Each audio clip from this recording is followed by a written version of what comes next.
Welcome to HomeKit 5. I'm Josh. I'm Brayden. This week we're going to talk about Arlo, Ikea, and a double hue. Yeah. It's like a double rainbow. Double rainbow. All right. Let's dive into the show. All right. Arlo.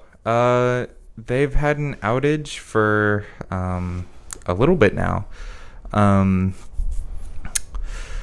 which has been related to HomeKit. People haven't really been able to add Arlo devices to their HomeKit homes. And this is due to HomeKit tokens. They're generated on the fly. Yeah, it looks like Arlo added, it was software-based HomeKit edition because it wasn't initially built for HomeKit. Yeah. So they didn't actually have little codes to go with their stuff.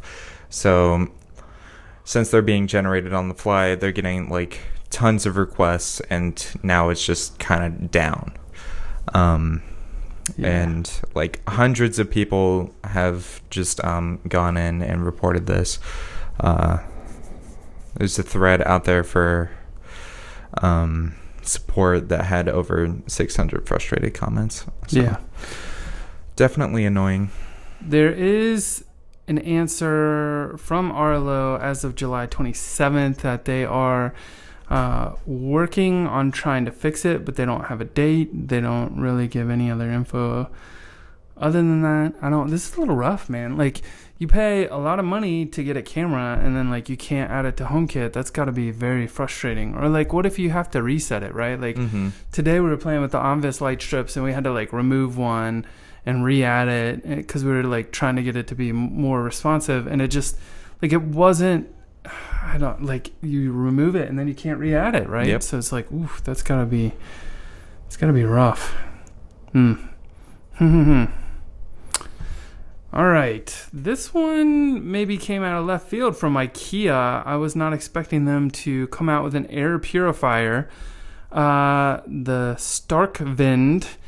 It is they have two models. There's one that's it sits on the floor you would kind of think of a normal kind of thin air purifier, but they also have one that it's round. They also have it where they rotate it and then put a tabletop on it, and so it's an end table, but it has air holes to kind of draw in the air. So it's kind of interesting. And it looks like they're going to have multiple different kinds of filters that you can buy for them.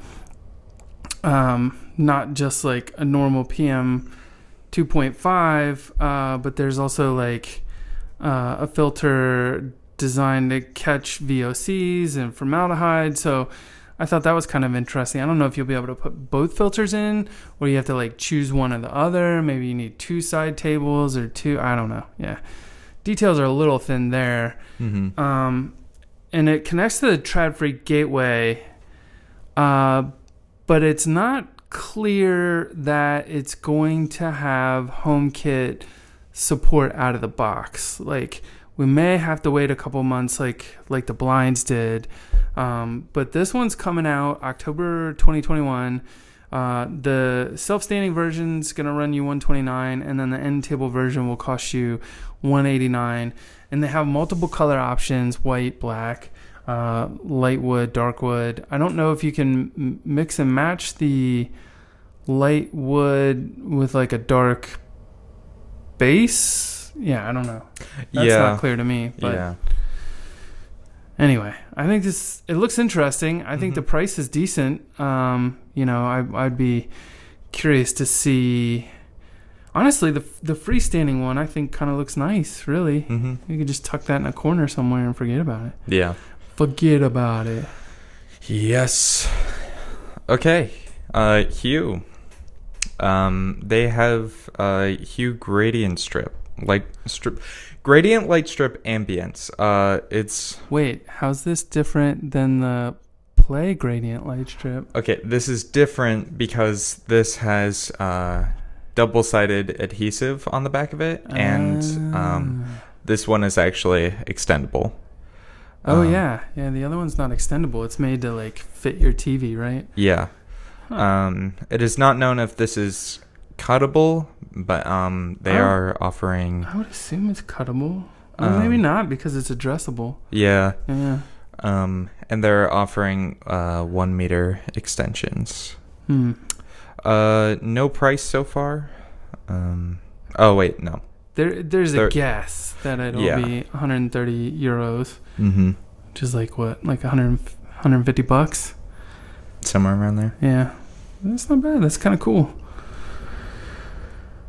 Yeah. I'd assume it can be cut because, like, when you look at the extension here, it's using the same, like, these are how the other Hue light strips are. They have, like, those pin connectors. Whoops. And those work anywhere along the strip as well for, like, the other light strips. Oh, they do? Yeah, you can cut it anywhere, and then it's got the holes for the pins. It's, like, running throughout that whole cable. It's really interesting. Yeah, I don't know. I'm kind of excited about this. I was actually, like, trying to figure out, I think I want to put something on the back of my desk monitor, and maybe this could be it. Like, I've kind of been waiting for some kind of decent gradient strip, and we've been playing with the Onvis, but, you know, obviously with the Hue being Zigbee, that is a little more appealing to me, especially in a very heavy Wi-Fi household. Yes. All right, second Hue, the Signy. Signy. That's how we're gonna say it. Yeah. The Signy has been announced. It's an update. I guess they had. I didn't realize they previously had one before. Okay, so the original one had kind of like a tall base, and it's really just like a thin circular-ish tube coming up, and then there's a light strip essentially inside of that. So they build a light strip with a base. Yep. That's vertical. Yep. That's interesting. Yeah. I could see a couple uses for this. Yeah, I could too. I don't, you know, there's places where obviously, like, you don't have a back of something to put a light strip on. You could maybe point this more towards the wall and have it bounce off the wall and give you a little glow. Honestly, I don't hate it for, like, that spot kind of in between our two sets here. And we could use it to make some ambient light as we're filming. Yeah. No mention of price on this. Yeah, it's. I think it'll be pricey. The article here says Hue products are rarely cheap. I would agree with that. They're definitely on the higher end of cost. So for sure. Yeah. All right. Well, that's all we had this week. We've been working on several projects. One of them has been very frustrating to us. We've been working on an ambilight for behind the TV, the bias lighting. And we used a Raspberry Pi and Hyperion, and this has just been, I feel like we've been working on this for at least a month now. Yeah.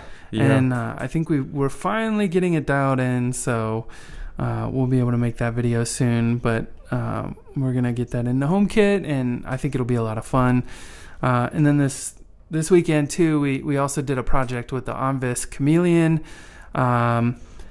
Yeah, I don't like. We'll definitely put up a video. We'll show you the project we're doing, and we'll give you our review of it. I don't know. I haven't watched any other reviews, but yeah, we'll give you our honest thoughts on it. So those will be coming out probably in another month or so. We got a backlog of videos we need to get edited. Yep. So that's all we had this week. We will talk to you next week. Bye.